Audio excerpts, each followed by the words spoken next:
Anksčiau ir vėliau, kada visi politikai turės nešti atsakomybę ir turės pasakyti sveiki gyvi, sveiki gyvos, dėl ko šitaip yra. Na, jeigu matėte, sausio 26-22 dieną prezidentas šovė, kad Lietuvai reikia 5-6% nuo bendro vidaus produkto skirti kariuomenį ir gynybai. Tiesiog mano yra važiavimo pagrindinis uždavinys yra pamėginti paaiškinti, o kas tai yra 5-6%, nes kaip ir dabar matau, didžioji dalis žmonių nesupranta, kas tai yra 5-6% ir kaip jie generuojami, iš ko jie surenkami. Ir tarsi atrodo, kad tie 5-6% tai yra nulis mūsų gyvenime. Na, jie nėra nulis. Jeigu žiūrint bendrą vidaus produktas, žiūrint 24 metus, mūsų bendras vidaus produktas sudarė 70 milijardų. Tai kad suvoktumėme šitą labai paprastą dalyką, reiškia, atrodytų taip, kad tie 5-6% nuo 70 milijardų nėra daug. Nu, jeigu tai paėmus, ne, 5-6 tai atrodo, tai yra normali suma, apyvarta didelė ir panašiai. Bet, mėlyje, man reikia suvokti, kad mes skiriame nuo BVP, bet šitie pinigai yra skiriami būtent nuo biudžeto. Tai yra nuo tokio nacionalinio biudžeto, ko tu turi. Ir jeigu matėt, žurnalistai mano tos visas lenteles tyrinėja ir vis dėlto, kaip ten švičių pasakė, melagis ir panašiai, o po to atsiėmė visi to žodžius. Tai jeigu paimant pažiūrėsim, mūsų nacionalinis biudžetas yra 15,7 milijardo, tai yra bendros pajamos, tai yra dar čia yra RRF ir Europos Sąjungos pinigai. Tai grubiai bendroji sumoje galim skaičiuoti, kad tai yra 20 milijardų. Tai mes turim paimti 5-6% nuo BVP, bet realiai tai mes paimame nuo paprasto dalyko, tai yra nuo 20 milijardų. Kad suvoktumėm, ką tai reiškia tie 5-6% virsta į ką? Į 20%. Jie virsta į 20% į šitoje sumoje. Kad suvoktumėm, apie ką, kokius mes skaičius kalbame, tai 20 milijardų be RRF, ką sudaro ir iš ko surenkami pinigai. Tai šičia yra 21% PVM, šičia 16% yra pelno mokestis, nes padidėjo 1% nuo sausio 1 dienos. Šitoje dalyje yra akcizai, nekilnojamo turto mokestis, gamtos išteklių mokestis, na ir panašiai. Tai yra būtent, kas iš ko susidaro 20 milijardų mūsų grubiai biudžetas. Be RRF ir Europos Sąjungos 15,7. Aš patikslinsiu, ne be 20, o 25 net gaunasi biudžeto, aš pasiskaičiau. Tai tu skaičiuoji su sodros ir su PSD ir su savivaldybių. Jų negalim skaičiuoti, jis nesiskaičiuoja. Dėl ko nesiskaičiuoja? Sodros biudžetas yra atskirai biudžetinė eilutė, nes atskiras sodros biudžetas yra mokamos pensijos, netikta nedarbingumo, socialinės pašalpos mokamos ir panašiai. PSD tai yra sveikatos ministerijos pinigai, tai PSD skyrų tik tai sveikatos draudimas yra mokamas, daugiau iš jo yra nekompensuojama, todėl į šitą sumą mes neįmame. Nei iš sodros, nei iš PSD mes negalim gynybos finansuoti. Mes gynybą finansuojame tik tai iš nacionalinio biudžeto. Tai mūsų nacionalinis biudžetas yra 15,7 plius šitie dalykai. Ir kad suvoktume paprastą dalyką, kad mums reikia šiandieną, kad suvoktume, mes krašto apsaugos gynybai finansavimą nuo bendro vidaus produkto skiriame 3,4%. Tai suminė išraiška, jeigu žiūrint, reiškia mums į metus reikia papildomai šičia biudžete arba šitame gauti 2,3 milijardų. Kaip jums atrodo, iš kur jo mes galim surasti? Ane? Tai mano skaičiavimais, ką ir su manim iš karto susipyko ir iš karto pakėlė kajau, kad suvoktume vieną paprastą dalyką. Šiandieną 1% BVP, 1% BVP yra 860 milijonų. Mes skiriame 3,4. Jeigu reikia minimalų 5, tai reiškia, kiek reikia 1,6%, ne? Pasididinti. Tai finansinė išraiška kiek gaunas? Finansinė išraiška vien šitame skaičiuje, bet šitoje dalyje, jeigu žiūrint 1,6-1%, 1,5 milijardų. Vien jau iš 70 milijardų sumų. Tai ką reiškia, ką mums reikia daryti? Mums reikėtų didinti PVM 1%, pelno mokestį didinti 2 grubiai procentus, akcizus didinti nuo 10 iki 15%. Kaip jums atrodo Lietuva ekonomika? Čia ateikit arčiau, bus patogiau, žinokit, tai galėtų sunkiai girdisi. Tai kaip jums atrodo, Lietuva, jeigu mes padidinam tokius mokesčius, kaip mes atrodom konkurencinė prasme? Išvis nieko. Blogai, ne, realiai mes nepakelsim. Tai dabar kurioje vietoje Žemaitaitis yra neteisus, sakydamas, kad ne, nustokit kalbėti nesąmonės, mes šiandien tų pinigų neturim ir jų skirti negalim. Nes jeigu mes tuos norim šiandien pinigus paimti, mes esam priversti didinti ką? Mokesčių. Tai yra natūralus dalykas. Kai kas sakė, kad galima apsieiti be mokesčių didinimo, bet kaip matote, vis kuo tolyn, tuo gražiniai eina, kad pasirodo aš esu teisus, nes tų pinigų nėra. Ir dabar va čia yra didžiausia ekvilibristika, kaip aš sakau, arba didžiausias nesusipratimas, o kitaip sakant, didžiausias žmonių kvailinimas, kai atsiranda pasiūlymai, sako, iš kur mes galim paimti pinigus. 22 dieną, sausio čia įvyko, prezidentas pirmą ką pasiūlo, iš kur paimti šaltinį. Ne. Indėlį. Sako, panaudosime indėlius, ne, kai kas sako pasisavinsim, aš pasakiau, kad čia bus kaip nacionalizacija, tada sako, kad mane teisiamųjų suolų reikia pasodinti, bet visi iškart supratom, kad panaudojimas indėlius tai yra viena ar kita priemonėmis, kada tu indėlius valstybė gali paimti ir juos naudoti gynybai. Dabar kas atsitinka? Kaip tu gali panaudoti indėlį? Šiuo metu įstatymas jokie teisės aktai nenumato galimybės, kad valstybė, kada užsinorėjus, jūsų įkapėm laikomus indėlius būtų galima panaudoti. Nu, jų nepanaudos. Įstatymė šiandien to nenumato. Reiškia, ką tu turi? Kas? Tai jo, bet aš grįšim prie šito dalyko. Šito nėra. Antras variantas, ką pasiūlė vėl prezidentas? Ne. Auksai. Tai čia kitas bus. Einamieji, einamosios sąskaitos. Gal galit pasakyti, kuris iš jūsų turite valstybinėje įmonėje, įstaigoje, banke einamą sąskaitą? Nu, aš dar nesu matęs nei vieno lietuvio ir nežinau, kad lietuvis turėtų einamą sąskaitą. Tai reiškia vėlgi, reikia keisti teisės aktus, padaryti taip, kad einamosios sąskaitos, kuris turi Swedbank'e, SEB bank'e, Nordbank'e, Šiaulių bank'e, bet kur kitur, jas būtų galima pervesti ar panaudoti. Ir čia jau grįžtame prie mano pasiūlymo, ką galėtų daryti, bet ryžtą tenais nei vieno nematau. Tai yra įkurti valstybinį banką Vytis. O čia galėtų atsirasti valstybinis Vyčio bankas, kadangi pensijos, socialinės pašalpos, valstybės tarnautojas, ūkininkų išmokos kaip pavyzdys, viskas per kainą eina per valstybės aparatą. Jeigu čia atsiranda galimybė, tai mes šitoje variante hipotetiškai galime. Trečias variantas, ką prezidentas pasiūlė, tai va, kaip ir sakėte, atsakas. Va čia tai yra proto nesuvokiamas ir nepaaiškinamas dalykas. Nu, man tai buvo lengvas šokas, aš ir jeigu pamenat, buvo mano ir komentaras penktadienį, kad kai sužinojau apie 56% ir prezidento siūlymus, kaip aš ten sako, ir atsisėdau, ne, aš ten, jeigu matėte, TV3 buvo pavadinimas net toks išdėtas straipsnis. Tai mes neturime teisės absoliučiai liesti valstybės atsargų. Ir ketvirtas dalykas, ką prezidentas buvo pasiūlęs, tai yra... Ne, paskola. Čia aš kalbu apie prezidentą. Man yra labai svarbu parodyti prezidento pozicijas, kaip žmogus, kuris yra atsakingas už valstybės gynybą 5-6%, nesugeba paaiškinti, iš kur jis tos pinigus paims, bet apkaltina mane ir juodina per visą Lietuvą mane. Tai aš tikrai pasakiau, leisiu skirsiu savo laiko pravažiuoti visą Lietuvą gal dar 2-3 kartus ir parodyti prezidento paeiliui pagal kiekvieną punktuką, kaip turi politikai nešti atsakomybę už savo teikiamus pasiūlymus. Dabar yra siūloma, kad valstybė galėtų skolinti. Tai čia yra dar viena ir iš vis proto nepaaiškinamas dalykas. Mes Lietuva įstojus į Europos Sąjungą, 13 metais buvo priimtas fiskalinės drausmės reglamentas ir 3% mes negalim viršyti. Šiandien dienai Lietuva mes realiai tik esam tos 3% kaip ir išnaudoja, skolinimuose tą limitą ir panašiai.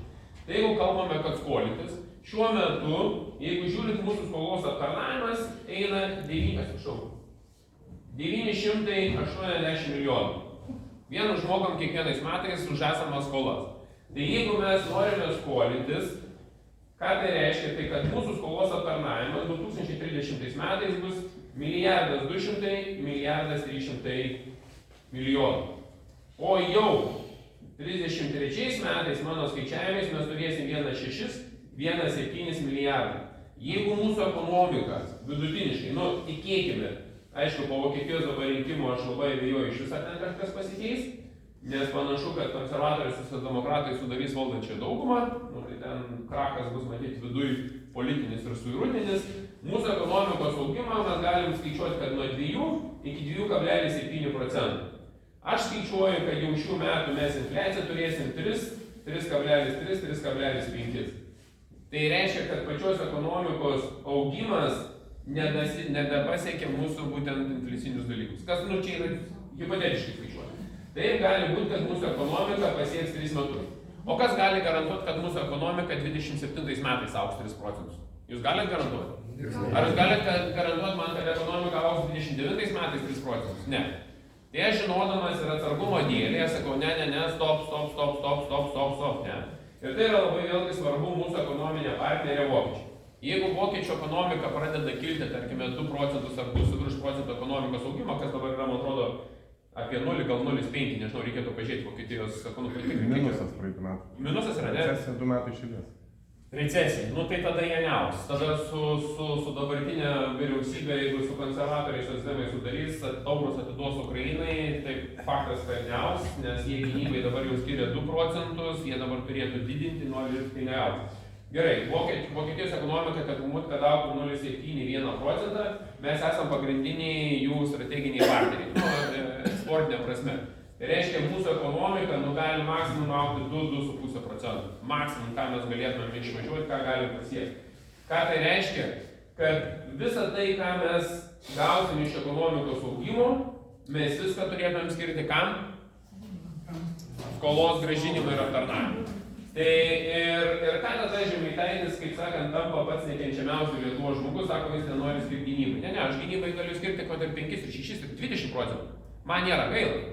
Jeigu aš matyčiau, kad yra iš šitų nors vienas potencialas, kuris būtų galima. Kai jūs išgirdote, kad panaudosit indėlius, ką kiekvienas pagalvojate, kad čiorto einu į banką, įsiemu pinigus ir po pagalbą laukiu, ne? Tai automatiškai vėlgi dalis pinigų tikėtina, kad išims, nepasitikės valstybė ir panašiai. Ką aš pasiūliau? Šitos 2 dalykus apjungti ir išleisti valstybinę obligaciją. Išleidai valstybinę obligaciją, nustatei 3% metinių palūkanų, tada jūs jau nebijotumėte nešti, nu aišku, vis tiek pusė bijos, natūralu, nes prisiminsite, kad kaip ką gavo, kiek nunešė, kiek net gavo, prisiminsit Kubiliaus laiku nugriežtas pensijas, emociją ir kaip sakau, nieko. Bet įdomiausia yra tai, kad politikai, kurie šneka apie gynybą ir politikai, kurie žino, kad prioritetas yra mūsų gynyba, turi parodyti patys pavyzdį, ne? Nu, natūralus pavyzdys. Ir prieš 3 savaitės ir prezidento rinkimų kampanijos metu ir savivaldos rinkimų metu, ką aš sakiau, parodykite politikai, kiek jūs paremėte Ukrainą, ne? Ir kiek nusipirkote po karinių obligacijų. Prisiminkit mano žodžius rinkimų metu, aš tai sakiau. Nei vienas politikas sakė, ne. Prieš 2 savaitės aš žurnalistams sakau, žiūrėkit, nu jeigu jūs esat protingi žurnalistai, jūs turėtumėt paklausti tų, kurie nori 5–6% skirto BVP, o kiek jie nusipirko karinių obligacijų. Skaitėt straipsnį. Matėt, kad nors vienas valstybės vadovas būtų nusipirkęs nors vieną obligaciją. Dar galvoja. Jie dar galvoja, dar mąsto. Tai jeigu prezidentas iki šios dienos dar nėra nusipirkęs valstybinės karinės obligacijos, tai kokį pavyzdį jums rodo šitas dalykas? Aš, pavyzdžiui, irgi jų nesu nusipirkęs ir aš neslepiu. Aš nemanau, kad žmogus turi investuoti į karinę obligaciją. Mano galva tai yra daugiau, tokia, sakyčiau, na, Šiaurės Korėjos, tokia Rusijos, tokia principas, kada maždaug žmonės jūs pirkit karinės obligacijas, mes turėsim, bet kada kariuomenėje atlikome auditą ir 3 savaitę kariuomenė priima sprendimą, sako, špyga, mes jums dokumentų neskleisim, kur išleidžiam pinigų. Kai kariuomenė siunčia 100 žmonių piligrimystės, man nesvarbu, galite ten važiuoti, man negaila 100 metų prieš metų. Bet kai mes politikai klausim, kiek išleidot pinigų, nu nesvarbu, ten 10 ar 20, ne tame esmė. Bet esmė kariuomenės vadas pasako, kad čia yra paslaptis ir mes neskleisim ir tik po 4–5 dienų atskleidžia, nu tai koks tada pasitikėjimas yra jūsų kariuomenė? Nu natūralu, ne? Kai jūs sužinote, kad buvęs kariuomenės vadas iš savo sūnaus nuomavosi butą, iš tų nuotpinigių, nu tai koks pasitikėjimas jums kyla? Nu, natūralu, kad to pasitikėjimo mes neturim, todėl kad valdžia kartu su mes visi politikai paėmus kartu to nedaro.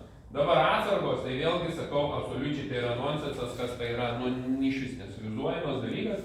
Dabar dėl paskolos. Va čia yra galimybė kita, Ir aš čia matau žaidimą ir ką aš pasiūliau tada 26 ar 25 dieną, bijau dabar pameluoti. Ir kai aš pasakiau, tai ar prezidentas inicijuoja ES vadovų tarybą, kai tai žinot, nuo sausio 1 dienos Lenkija pirmininkauja ES, pradeda pirmininkavimą. Ar yra galimybė, kad sutarus su Ursulė, kad 1% leistų skolintis, bet neįskaičiuojant į fiskalinę drausmę. Buvo COVID metu panaši situacija.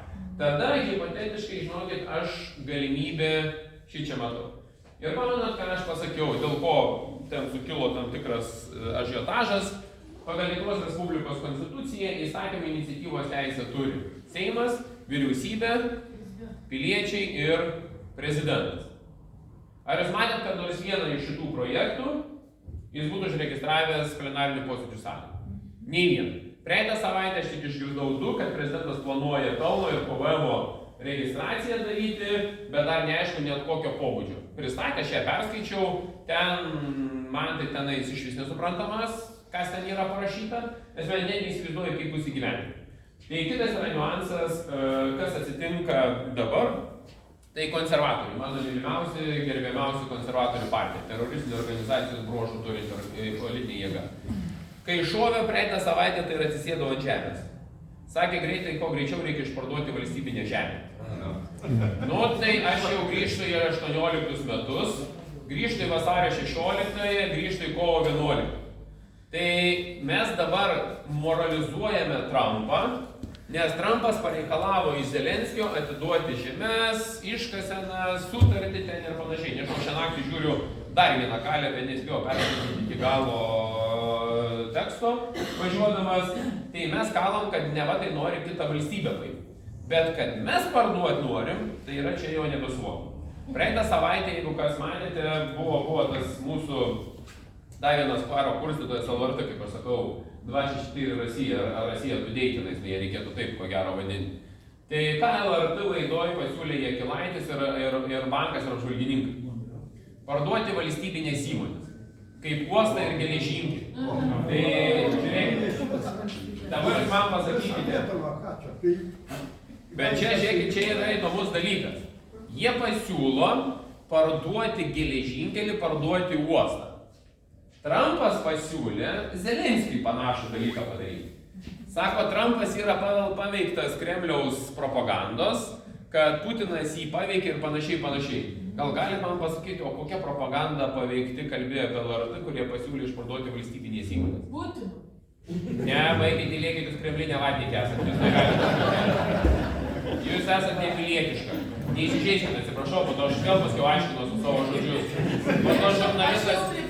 Po to žurnalistas iškerpa žodį, prideda žodį ir po to tenka man aiškintis taip, kad Dieve padėk. Čia senelis darė. Tai va dabar įsivaizduokit niuansas. Konservatoriai, kurie sako, kad yra patriotų partija, jie siūlo jums išparduoti valstybinės turtus. Dabar kitas cirkas, kuris nuskambėjo, tai kuris pasiūlė parduoti valstybės nekilnojamą turtą, nes Lietuvoje yra 20 milijonų kvadratinių metrų nekilnojamo turto ir ką pasakė Jakilaitis? Jeigu mes jį parduotumėm ir 1000 eurų gautumėm už kvadratinį metrą, valstybė gautų 20 milijardų. Tai Jakilaitis pasiūlė parduoti Kretingos biblioteką, Kretingos ligoninę parduoti, Kretingos sporto švietimo centrą parduoti, pasiūlė parduoti Gintaro muziejų, pasiūlė parduoti Palangos kurhauzą. Ką tai reiškia? Kad jūs žinotumėt, į šitą visą valstybinį turtą įeina visa tai, kas yra viešosios paslaugos. Tai yra mokyklos, ligoninės, poliklinikos, visa tai, ką valstybė turtą valdo, visas tas turtas yra valstybės. Ir nei vienas žurnalistas neparašė nei vieno straipsnio ir nepaklausė, o kokiam Kremliui pats ponas Jakilaitis tu dirbi. Ne, jie negali klausti. Man įdomu, aš taip pat matot, aš pas savęs užduodu Facebook'e daug įdomių tokių kontroversinių klausimų. Nes įdomu yra dėl ko, todėl kad valstybė, mes žmonės turim pradėti galvoti ir mąstyti. Dabar sako, reikia parduoti ministerijų pastatus, kur yra Vilniaus centre. Viskas tvarkoja. Tugi jį parduodi, o po to tu nuomojas. Ir ką tai reiškia? Tai reiškia, 10 metais tu sumoki dvigubai daugiau, negu turėdamas savo pastatą, žinai. Aš išklausiu, jie durniai yra, kas jums yra, aš nesuprantu. Sakė, kad ten tuščiai. Taip, kad ne, dėl dalies čia yra ponė teisi, kad Vilniaus centre esančios senosios ministerijos iš tikrųjų kabinetai yra nepatogus, kabinetai yra dideli, energetiškai neefektyvu ir panašiai. Bet suvokit vieną paprastą dalyką. Lietuvoje žmonių, kurie galėtų šiandieną Vilniui mieste nupirkti ministeriją vieną ar kitą, yra grubiai nuo 5 iki 15. Tai ką tai reiškia? Tai jeigu tu parduodi 3 ministerijų pastatus, ane, toliau galimybė, kad kažkas pirktų, jų nėra. Tiesiog nėra finansinių instrumentų. Reiškia, tu turi per bankus žiūrėti ir panašiai. Bet tada tu turi statyti tą vadinamą miestelį. Ministerijų miestelis, kuris yra nuplanuotas, jis yra pristatytas, čia vėlgi mes galime apie jį šnekėti, jis yra viešoje. Dabar klausimas yra, tai kokį tada turtą galime mes išparduoti? Jau poilsiavietės pardavėm, Palangoje dušinės pardavėm, tai dabar žmogus kenčia už tų dušinių pardavimą, ne, sandėliukai parduoti, viskas parduoda. Sako, dar yra valstybėje turto, ką galim parduoti. Tai aš pasiūliau, parduokit Seimą, parduokit prezidentūrą, žinokit, tikrai už prezidentūros vieną tikrai daug. Čia tikrai. Tai aš manau, kad tas cirkas, kuris vyksta su 5-6% BVP, yra visiškai absurdinis dalykas. Aš esu sakęs, kad 4% nuo bendro vidaus produkto gynybai mes galėtumėm dar skirti. Potencialą aš realiai matau. Čia tas tikrai yra galimas dalykas. Bet tokia atveju šiandieną reikia didžią dalį pinigų. Tai yra geriau paimkime 2% nuo šitos sumos, investuokime į švietimą, investuokime į jaunimą ir verslo kūrimą. Tai yra tiek karinės pramonės darymą Lietuvoje kartu, tiek kartu aplamai pramonės darymą. Nes bet kokia atveju uosto potencialas yra visiškai neišnaudojamas, bent jau galėtume mes dar didinti, matyti apie 12-15 milijonų tonų krovos, geležinkelis vėlgi lygiai taip pat. Ir tas neatsakingas daužimas šiandieną su gynyba, iš tikrųjų pačią valstybę nustums į užmišį. Aš bijau būti blogas pranašas, bet aš tą jaučiu. Taigi aš pasiūliau, kad galima pamėginti pasinaudoti ir išpirktą kiemą. Jeigu būtų galimybė išsipirktą kiemą šiandieną valstybė, mes ją galėtumėm kontroliuoti. Tai vien cheminė pramonė prasme ir ginklų pramonės prasme, jeigu šiandieną Rheinmetall atstovai susitiko kaip tik su energetikos ministerija ir su ekonomikos inovacijų. Kaip žinote, mes tampame dalininkai šitos įmonės. Šiais metais turėtų prasidėti statybos darbai ir užbaigti 26 metų pabaigoje. Tai potencialą, jeigu mes valstybė turėtume 2-3 tokias panašias gamyklas, galėtume naudos turėti. Taip. Turiu paklausti, kiek ten procentų iš to Rheinmetall dalininkų Lietuva? Lietuva, jeigu aš neklystu, 40... Kokį sprendžiamą ten? 5 ar 8. Yra va čia, žinok, su tavim sutinku ir suprantu, kurią tu pusę suki. Čia lygiai taip pat tas absurdas, kai privatizavo Ignitį. Ignitį mes valdome, tarkim, 75% akcijų, bet 25% priklauso privatininkui, bet nepriklausoma valdyba šaudina mums. Yra to pavyzdys Žemės ūkio ministerija, perėmėm Žemės ūkio ministeriją, yra Lietuvos žirgynas, 5 buvo valdybos nariai. Įsivaizduojat, mes turime 86% akcijų, 2 valdybos nariai mūsų ministerijos, 3 net nepriklauso. Ką nori, tą daro, įmonė iki bankroto, davė į prokuratūrą, kreipėmės praeitą savaitę. Tai va čia yra klausimas su valdymo modeliu, bet vėlgi, norint, kad ateitų tokio galingumo užsienio kapitalo įmonė, irgi turi duoti saldainį. Čia natūralus yra dalykas. Čia, jeigu ten susikurs tos darbo jėgos ir mes, tarkim, pramonę savo išnaudosime kaip papildomai teikiam aptarnavimui, tai tas yra geras dalykas. Bet ką aš noriu vėlgi grįžtant prie šitos temos, kai žmogus pasiūlo kažkokį tai pasiūlymą, jisai turi būti paremtas kuom konkrečių pasiūlymų. Tai konkrečių teisės aktų, iš kur tu paimsi pinigus, ką tu darysi ir kaip tu gausi. Nes priešingų atveju, man patiko, kai jau ir Gorodinas ir kiti tie ekonomistai, politologai kalba tai, ką aš kalbėjau prieš 3 savaitės prieš mėnesį. Nors prieš mėnesį aš buvau kremlinis, o dabar jau pasirodo nebe. Nes realiai susidedi skaičius ir tu matai. Kitas dalykas, kokią aš matau baimę, kas galėtų nutikti, vėlgi iš tų pačių konservatorių, kai pasiūlė miškus tos žemės parduoti, jie gali mėginti spausti mumis, urėdiją dalį parduoti. Kaip žinote, mes su premjeru Gintautu Palucku esame priėmę sprendimą, kad urėdijas nebus paverčiama į akcinę bendrovę, vėl padaryti kad būtų valstybinė įmonė, kad jinai UAB nevirstų taip, kaip Ignitis, po to, kad neprivatizuotų 25%. Tai mūsų noras yra grinai techniškas ir paremtas šitais dalykais. Kitas yra dalykas, dėl ko manau, kad Europoje yra šiek tiek problema ir praeitą savaitę, kada buvo NATO mūsų komitetų posėdžiai, tai netgi 16-17 grubiai ES valstybių narių net neskiria 2%, kurie reikalingi NATO finansavimui. Nu, tai yra juokingai graudu, tai man įdomu, ką tada veikia vadovų taryba ir koks yra jos uždavinys ir funkcija. Ir dar sekundėlę, man buvo gėda klausytis Europos vadovės Ursulės, kurinai paaiškino, kad Europa per šitiek metų nusivažiavo su gynyba, neturi savo finansavimą. Tai jeigu jūs pamiršote, kur Ursulė iki tampant komisijos vadovė, kuo jinai dirbo? Vokietijai Angelės Merkel buvo gynybos ministrė. Ir jai vadovaujant vokiečių skirimas finansavimui buvo 1,5%. Tai kas labiausiai nustekeno visą kariuomenę?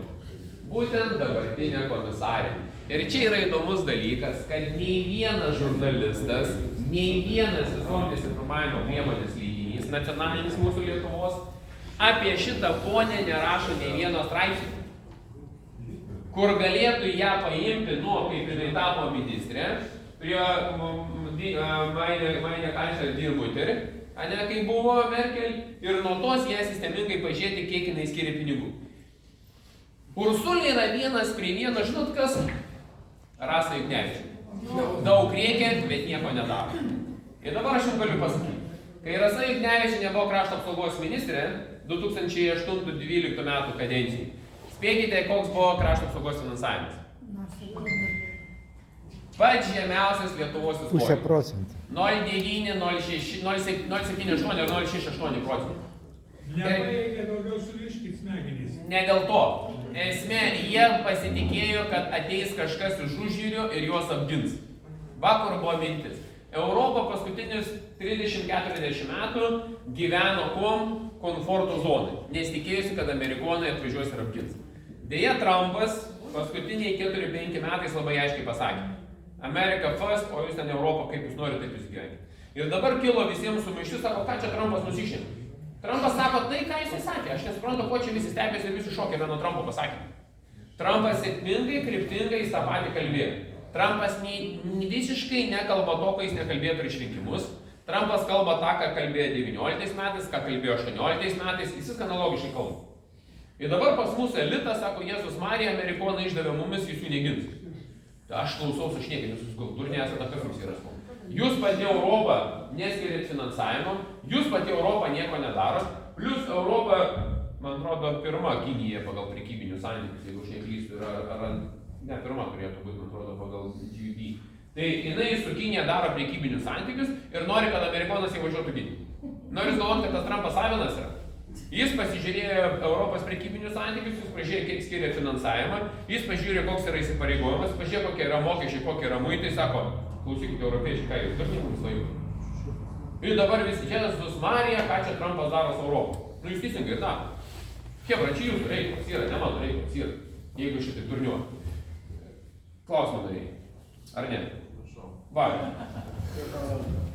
Jūs dėl finansavimo ten minėtis visus tos išvardė, bet ar nėra tokių kalbų antros pakopos, 8,3 milijardo ar kažkaip tai... Tai aš pasakysiu, dėl kariuomenės. Ne, dėl Igničio. Dėl tada nuo pensijų. Tai žiūrėkit, ką mes ir sutarėme rinkimų metu, kaip ir sakėm, kad antra pakopų pensija bus išardyta. Nu, ne taip, kaip atrodo, kad 100%. Tai nuo įstatymo priėmimo mūsų yra tikslas, kad Liepos 1 dieną įstatymas būtų priimtas, tai jūs visi galėtumėt pasimti iš antros pakopos. Ne, jūs galėsite pasimti savo dalį. Savo dalis, tai yra jūsų įnašas. Jūsų dalis tai grubiai 43%, kiek ten sudaro, man atrodo. Tai jeigu jūs sukaupėte 1000 eurų, tai 440 jūs pasiemat savo, o likę 560 eina į sodą. Iš karto tai. Kas? Jo. Tai ką mes sakėm, plus už šitą sumą jūs galėsite nusipirkti taškus. Sodrai kaip yra, ne šitas. Tai jums irgi, nežinau, aš dabar bijau sumeluoti, man atrodo, iki 5 vienetų ten galima nusipirkti sumos, neprisimenu, žodžiu, neapgausiu, negaliu. Tai šitas yra. Tada naikiname priverstinį traukimą, kuris buvo automatiškai, kad įtraukiama. Dabar tik tais, jeigu pats žmogus sutinka, pats paprašo, tada gali. Jeigu ne, viskas. Dabar buvo priešingai, kad per nustatytą terminą tu turėdavai atsisakyti. Nu tai žinai, pusė jaunimo negalvoja, pusė nežiūrėjo, įtraukė, pamiršo ir viso gero. Ir tada, kai jis čia per metus, šita dalis lygiai irgi kitų metų iki Liepos 1 dienos norim, kad žmogus. Tada jeigu jūs nesuspėjote šitą traukinį, tai tada yra iki jūsų pensijos likus, bus galima kartą gyvenime įsiimti tos 25% sukauptos jūsų dalies. Čia yra ginčas, vieni siūlom 30, mes siūlom 40, dėl ko, kad šiuo metu nepultų žmonės įsiminėti pinigus iš tų pensijų fondų, o geriau, žinai, eigoje jis galės įsitraukti. Nu, kad chaoso neįvertinti. Norėjau paklausti, kiek 440 nebus apmokestinti? Ne, sutarėm, kad jokių GPM-o nebus, galite jo švarius pinigus pasiimti. Tik suprantat, kad čia yra, kaip ir sakiau prieš tai, kad valstybė mes kiekvienais metais 300 milijonų į antros pakopos pensiją dedam pinigus tam, kad paskatint žmonės, kad būtų antroji pakopa. Praeitą savaitę čia buvo desantas iš energetikos ministerijos, Daukšas, Nagienė ir kiti. Ir iš jų supratau vieną, kad dėl antrojo parko konkurso iš esmės niekas nesikeičia. Ne, aš pasakysiu. Nesikeičia, nes jie vėl kalba apie subsidijavimą 15 metų. Ne. Jo, ir va čia yra pinigai, kurie gali būti gynybai skirti. Tai va, dėl vėjo jėgainių jūroje parko. Kaip žinote, mūsų iniciatyva jis yra sustabdytas. Dabar kovo mėnesį turi atnešti įstatymo projektą keičianti, kad negalėtų, nors dalyvavo vienas dalyvis, kad daugiau. Ir dėl tos subsidijavimo. Nėra susitarimo pakol kas dėl pačios subsidijos dydžio. Ignitis toliau laikosi savo pozicijos, Kreivys toliau spaudžia vyriausybę, kaltindamas, kad jūs maždaug čia kremliniai rusai ir panašiai. Nors, kaip žinote, Latvija ir Estai, nežinau, visiškai atsisakė dabar vėjo jėgainių parko jūroje. Suomiai irgi atsisakė, nes visiškai nepelninga, neefektyvu. Tai bus matyti kovo mėnesį, koks įstatymo projektas ateis, ar bus ta kompensacija, ar nebus ta kompensacija. Bet ta kompensacija, kuri buvo dabar 3,3 milijardo, tai tikrai jos tokios nebus. Nu, mes bent jau frakcija tikrai nebalsuosim, čia tikrai nepalaikysim. Bet Daukšas tiešiai šviečiai pasakė, bus subsidijavimas. Subsidijavimas kažkoksai tai jisai gali būti, nes patys kaštai jūroje jėgainių įstatymas yra daug brangesnis negu kad sausumoje. Tai valstybė norėdama paskatinti alternatyvios atsinaujinančios energetikos statybą gali būti variantas. Mano yra siūlymas atiduoti Lenkams, Orlenui, Mažeikių naftai ir tegu jie vysto tą parką ir eina jie nuo mūsų galvos kiek norim. Padarykit paprastą dalyką, supaprastinant tvarką, nustatykit servitutą per žmonės žemės stulpus pastatyti, jeigu nori tą elektrą tiesiai duoda jungtis, kad mes įsveltam. Nes taip pat taip, čia nemanau, kad čia yra valstybės reikalas kištis, jau kai aš pamenu, jums braižiau ir laidoje ne vienoje sakiau, kas matėte, tai yra Škotijos pavyzdys, kada 880 statomas jėgainių parkas tenais yra praktiškai trečdaliu pigesnis negu kad mūsų 700. Nu, tai yra protų nesuvokiamas dalykas, nu, čia sakau, čia sausumoje jūs pirmą užimkite pilnai tas jėgainės, susiderinkit su žmonėm ir jas pasileiskite. Tai tikrai sausumoje, kai jūs paleisite visas jėgainės, nes kad suvoktumėt vieną dalyką, aš ne vieną kartą rašiau ir dabar parašysiu, tai dėl ko yra didelė nauda sausumoje. Ir sausumoje, kada yra, įsivaizduokime, mes turime vėjo jėgainę, čia yra sausuma, įsivaizduokim, kad tai yra 15 arų, bet skaičiuokim, kad 20 arų. Tai ūkininkas šičia išnuomavęs, jisai gauna kaip pavyzdys 10 000 eurų nuomos gauna. Nuo šitos sumos iš karto 15% eina GPM. Iš karto, čia automatiškai šitie pinigai atitenka į savivaldybę. Tada šičia, kadangi jisai žemę nuomoja, yra žemės mokestis. Tada yra jėgainė, šičia, tada yra nekilnojamo turto mokestis, ne? Ir jeigu summa summarum pasižiūrim, kiek gauna valstybė pinigų per sausumą ir šičia mes turim jūroje. Tu jūroje praktiškai nieko tu negauni. Dėl to jie taupo kaštus ant žemės, ant nuomos, ant šitų dalykų, bet ne ant jūros. Jūroje tik tais yra tas kompensacijos mechanizmas, kur gauna 3 savivaldybės, man atrodo, kiek čia yra numatyta, 4 yra, ne? Dėl antro parko tik viena gauna, Palanga. Dėl antro parko, tai viena, sakau, aš paklau, iš kur čia 4, net aš pasakyčiau, kažką praleidau aš, nu tai va, kol aš kažką praleidau jau, žinai, kol aš čia keliauju. Tai va, tai realiai tu negauni va tų pinigų, kas va čia turėtų būti. Nu, tai aš manau, kad tai yra neefektyvu, tai geriau daryti sausumoje bent tu gauni pinigus, plus tu gauni servitutą, plus kelių priežiūrą gauni ir tai yra įsipareigojimai. Tai mano galva šitas modelis valstybei šitas modelis yra daug geresnis negu šitas. Tai čia yra mano asmeninė nuomonė. Bet žmonės prieštarauja. Ir ta kabelio apsauga, ne? Nu, kabelio apsauga irgi lygiai taip pat. Man patiko, kai Lietuva pirmą pasakė, kad rusų laivai nutraukė, po to galų galėjo amerikonai, kas ten švedai, suomiai pasakė, kad baikit jūs durnevę. Tai jau paskiau mūsų saugumo vadas po mėnesio pabudęs iš letargo miego sako, jo, mes neturim informacijos. Tai čia yra dar vienas tas dalykas, kai mes Lietuvoje sukeliame tokią, sakyčiau, emocinę bangą ir žmonės vėl įaudrinam. Aš pavyzdžiui, tokių pareigūnų kaip specialiųjų tyrimų arba saugumo pareigūnai negali tais dalykais kalbėti. Kabelio prasme, taip, jūroje yra didesnė vis tiek rizika, kad bus nutrauktas, sausumoje jeigu greit surandam ir mes jį galim atitaisyti. Čia jokios net neturiu. Ponė, turėjau sakinėlę. O žala gamtai? Kas? Žala Baltijos jūroje, nes Baltijos jūra yra gana sudėtinga. Žiūrėkite, Baltijos jūra labiausiai užteršta pasaulyje jūra. Tai mes turime problemą dėl esančio cheminio ginklo suleistų Baltijos jūroje. Tai aš manau, kad turi rūpintis ne tik Lietuva, bet visos Baltijos valstybių šalis. Mes kažkaip tai paėmamo, sako Baltijos valstybė.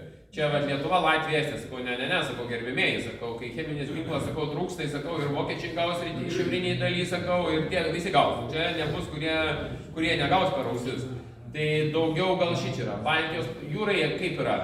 Aš nesu tas specialistas, aš kiek esu daug skaitęs tų įvairiausių straipsnių, ten mokslinių darbų ir panašiai. Tai vienas iš tokių elementų, ką jie konstatuoja, kad jūroje esančių jėgainių parkų, bet čia nežinau, reikėtų surasti mano tos senus mokslinius straipsnius, kad kur yra problema, tai yra vėjas. Jeigu dabar vėjas neturėdavo pasipriešinimų, jis eina, dabar kai yra jėgainės, jį bando sustabdyti. Ir jis tada formuoja kaip gyvatės principą, po to susiformuoja tam tikras kaip uraganiniai dalykai, ko pasekoje gali vienoje ar kitoje į sausumą pusę duoti stiprią. Tai čia yra šitų lygiai taip pat kaip stintas, va sako, kodėl nebeteina stintos ir panašiai. Nu tai uosto vienas dalykas išgilinimas yra niuansas, bet aišku žuvis prisitaiko ir mes jau Kuršių mariose jau dabar ir plekšnį pagaunė. Ko aš tikrųjų vaikystėje aš neprisimenu, kad Ventės rage aš būčiau plekšnį pagavęs, bet prieš 3 metus, kai pagavau plekšnį, biškį taip ir man taip net ir keista pasidarė. Tai aišku faktas, kad to sūraus vandens jis paduoda. Bet kokia žmogaus ūkinė veikla, jinai duoda gamtai. Mes atrodo, kad mes, čia sako, nieko neturim. Yra.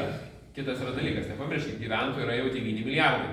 Tai, būkiu bėdni, bet teisingi, jis yra. Tai lygiai taip pat, kai pažiūrėkime, va šičia, giruliai, jeigu paimsim, pažiūrėsim, pusė, sako, jėzus, kiek gyvūnų pridaužo. Kad ten namų niekada nebuvo. O kadangi jis prisistatė namus, pasistatė gyvenvietės, o žvėries migracijos takas jis yra, jis natūralu. Ir po to stebėsi, čia važiuojant ant Palangos, po kairę pusę, kur laukuose statas. Tai man ten proto nesuvokiamas, ten visą gyvenimą buvo dirbama žemės ūkio paskirties žemės. Gyvūnų skaičius Lietuvoje jisai išlieka toks pat, kiek ir buvo prie tarybinių laikų, pagal medžiotojų skaičius, nežinau, bet jau pas mus tas pats yra skaičius išliekęs. Tai ką tai reiškia, jisai tas gyvūnas, kažkur tai turi taikytis. Miškų nebijo. Ne, dėl miškų tikrai nepergyvenkite, žiūrėkite, dėl miškų. Man irgi lygiai taip pat grįžta širdis, kai matau kertantį mišką. Aš susinervavęs esu iki negalų. Bet po 4 metų, po 5 metų pamatau, kaip tai kirtavietėje atsiranda jauno jaunuolynas, tai man yra džiaugsmas, nes žiūrėkit, visi paukštukai, mikroflora, mikrofaunas, visi pradeda ten gyventi. Tai natūralu mes sakom, gaila miško. Jeigu miškas yra brandus ir miškas yra priskirtas prie ūkinės gamybinės paskirties, jis ir turi būti. Jis Nu jis natūraliai, gi nebus, kad pas mus eglė augs 150 metų. Natūraliai nebus taip, kad pušis augs 130 metų. Natūraliai. Paimkite jūs tos pačias dreblės. Jūs dabar nukirskite dreblę 60 metų ir nukirskite dreblę 30 metų. Ką jūs daro 60 metų, visa širdis išpuvus, niekam tinkama, medienos neturi. Kirsk dreblę 30 metų, ką tu turi? Tu turi statybinę medžiagą. Jeigu pirtim, dar ten kažkam, žinai, kas ten kur kam naudoja. Tai vėlgi toks, reikia regioniuose parkuose, draustiniuose yra taip. Bet mes vėlgi, mes Lietuva turim tiek draustinių, tiek regioninių parkų, ko aš kartais nesuprantu, nes tiesiog regioniniam parke šiandieną žmogus net negali pavėsinės pasistatyti, palapinės pasistatyti, nieko negali. Yra beprotizmo viršūnė, jūs supraskite vieną dalyką. Nuvažiuokite jūs į tą pačią Skandinaviją, sėdė ant fjordų, bet kur sėdė. Nuvažiuojate į Šveicariją, pažiūrėkit, visi ežerai, visi apstatyti yra, Suomija nuvažiuoja, tai kas keliauja, mesgi matom. Tai aš tai, pavyzdžiui, iš vis leidžiu. Aš net miško paskirties žemėje leidžiu statyti namelius iki 24 kvadratmetrų. Tegu daro turistam, tegu daro. Dabar paimkite kokiam miške arba ten regioninio parke būtų nameliai iškelti 6 metrų aukštą. Tegu stratinkit tą turizmą. Jis nekenkia, tai nereiškia, kad jis miestelį turi pastatyti. Bet nebijokime, mes paskatinime. O kada mes to nedarom ir viskas. Tai tada kitas yra klausimas. Jeigu mes tai pergyvenam miškų kirtimą ir sakom darom žalą, tai tada logiškai turėtume uždrausti katerius. Nes kiek dabar yra katerių ir kiek buvo prieš 40 metų, tai kažkodėl tai visi mėgėjiškai žuklės, visi norim su valtim mažiau žvejoti, ne? O kodėl nekeliat klausimą, kad nuo kranto žvejoti norit? Tai jeigu mes draudžiame medžiotojams, sako, neturi šerti šernų, kad viliojimo vietoj sumedžioti, ne? O tai žvejai, ką mes darom, kiek sušeriam pašarų? Šiandien dieną jau karpiai karosai net nemiega vidury žiemos, net nuo to pašaro, žinai. Varo, kiekvienas atvaro žvėjys po 5 kg pašaro supila. Ir to nematom nei vienas. Kažkaip visi mes tokie esam, žinai, visi nuo savęs, žinai. Ir kitas kaltas. Nebus taip. Galia klausimą, ponė, turėjau. Koks projektas bus dėl žemių pardavinėjimų? Aš sakau, aš pakol kas tikrai nepritariu.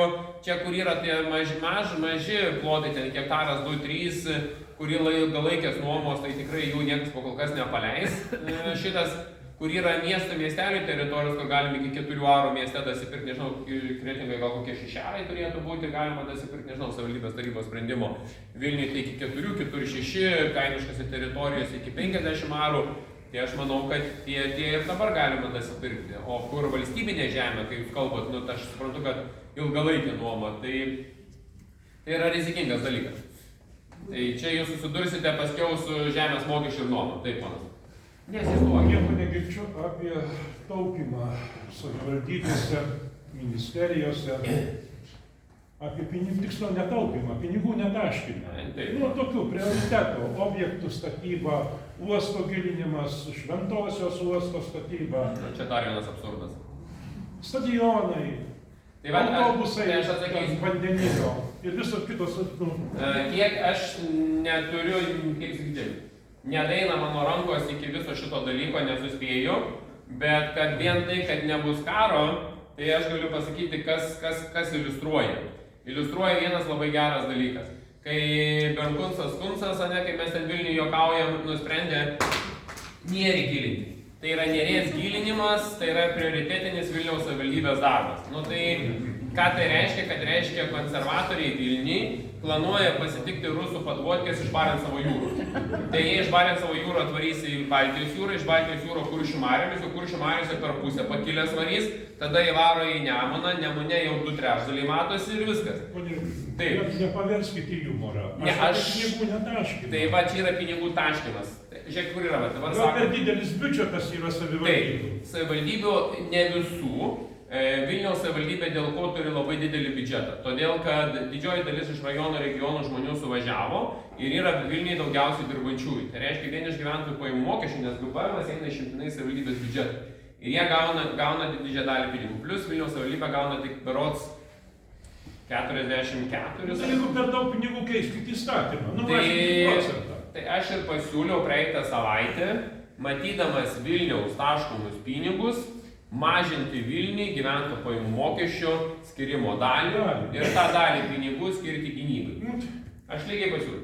Dėl LRT irgi ko gero matėte mano straipsnį. LRT nori statytis naują pastatą už 84 milijonus, bendroji sumoje tas pastatas su pabrangimu ir su infliacija bus apie 125, baig šitas nesąmonės, jokių leidimų, jokių pinigų. Kitą kovo mėnesį planuojame grįžti prie LRT finansavimo įstatymą, numatyti, kad LRT finansavimas nedidėtų taip, kaip didėjo dabar priklausomai nuo akcizų, mažinti tą finansavimo dalį. Mes jau šitą dalyką darom ir kovo balandžio mėnesį įstatymą tikimės, kad priimsim. Tikimės, kad priimsim. Auditas, kaip matėte, atlikinėja, bet cypė ne savo balsu, esu už viską apkaltintas. Krašto apsaugos ministerijai kai kuriuose vietose atlikom tyrimą, auditą, jie jos įslaptino, mes dabar reikalavom, kad jie būtų išviešinti. Akivaizdu, kad statybų įmonės, kurios laimėjo konkursus arba buvo atrankos būdų parinktos, kelia labai didelį abejonę. Kodėl buvo parinkta Petro įmonė, kodėl parinkta buvo Antano įmonė ir kodėl neparinkta buvo Roberto įmonė. Mums yra iš tikrųjų labai keistų dalykų tenais ir čia jau buvo daryta būtent prie Kasčiūno.